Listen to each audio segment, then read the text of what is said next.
I'm Amory, and I am here with the Amory's Book Club selection for the month of August, which is I Will Read the Sun Again by Khashayar J. Khabushani. In I Will Read the Sun Again, we meet the main protagonist, a teenager named Kay. He has two older brothers. They are the son of immigrants who have come from Iran, and they're trying to figure out their way in America. They live in the valley and just outside of Los Angeles, or the greater part of Los Angeles, which upon coming across that fact at first, I thought wasn't that big of a deal, but I've also been an adult for a long time, and so living on one side of town, it doesn't totally change your life the way it does when you're a teenager, in which the bubble you're in can sometimes determine the totality and tone of your existence. We never learn Kay's name. We know him only as Kay, and we know that he was named after a Persian king, although his two brothers have very Western, American, European derived names. And as it goes with many typical teens, especially growing up in the 90s, he wishes he had one of those as well. But his father always saw something special in Kay,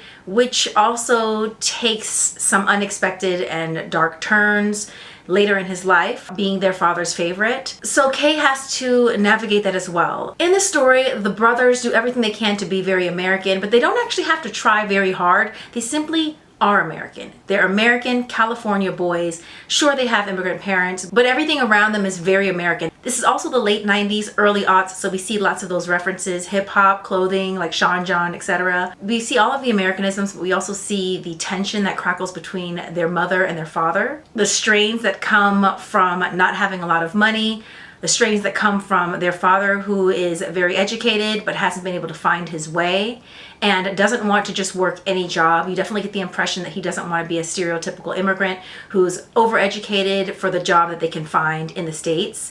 Their mother, meanwhile, works very hard. She's also striving for some independence. I had mixed feelings about his mother, I have to say. We'll get to that in a second. But they're in America, and then their father, out of nowhere, seemingly to them, essentially, he doesn't kidnap them, but he definitely takes them without their knowledge. And I'm not sure, it's not exactly clear how much knowledge the mother had regarding what this trip would be, or if this trip was happening when it happened. He takes them to Iran and does not bring them back. They don't come back for months. They don't speak to their father for an extended period of time. Years pass without any relationship, but they leave this trip forever changed for various reasons. Again, there is that very confusing for Kay situation in which he is his father's favorite, but his father does something really horrible to him as well. There is so much in this novel about independence, both for the boys as well as for their mother, what it is to be independent as a woman, because we hear a lot about her sister's life. There is so much that Kay is questioning regarding what it is to be a man,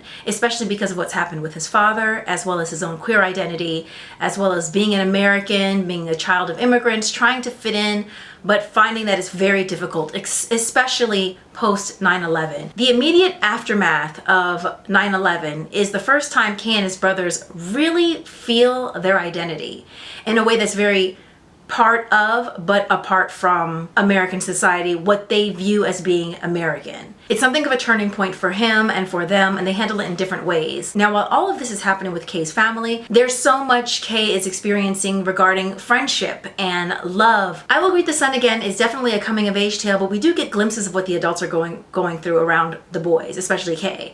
His mother, again, I have complicated feelings regarding his mother, because on one hand, initially I felt she was very withdrawn. She's very involved in her work and getting ahead. It's clear she loves her boys to an extent, but I also felt like she was quite isolated from them and her whole family. I really didn't understand where her headspace was regarding her husband taking the boys away. I just wasn't sure how emotionally there she is for them. But then at other times, she seems like she could almost be like a big sister. As for Baba, the father, there is something quite unforgivable that he does.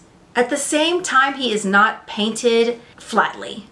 He's quite nuanced himself. You feel the disappointment. You do get a hint too that he has some secrets of his own, some things that he's been dealing with regarding his identity. It's never completely spelled out in the novel. And this served to make him very complex. What could have been a very flat character was given a lot of nuance. As are so many aspects in the book, one of the really interesting things to think about is how we live in our own bubbles, and how those bubbles, it's almost like we go from adolescence or entirely in our whole lives. We go from one bubble to the next, and it's up to us to get out of these bubbles. But when you're an adolescent, there's so much that you don't have control of, especially regarding your environment. Where you live can dictate so much of what you experience, and that's not something you can really change.